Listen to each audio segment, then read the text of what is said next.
Ako ay si Nelly Isabel P. Zamora, 7 taong gulang. Kamusta, Teddy? Hingang malalim.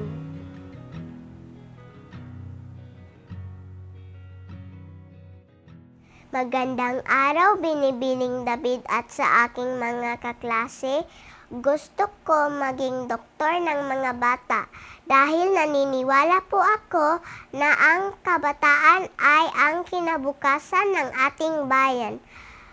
Pero kung ang kalusugan mapabayaan, maaaring mawalan ng pag-asa ang ating kinabukasan.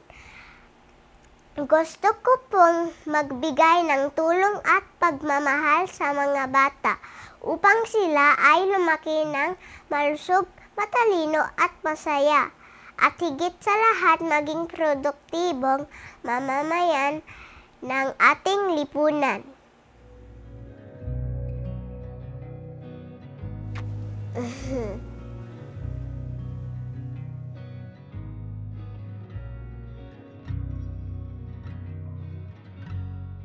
Gusto ko pong maging doktor ng mga bata.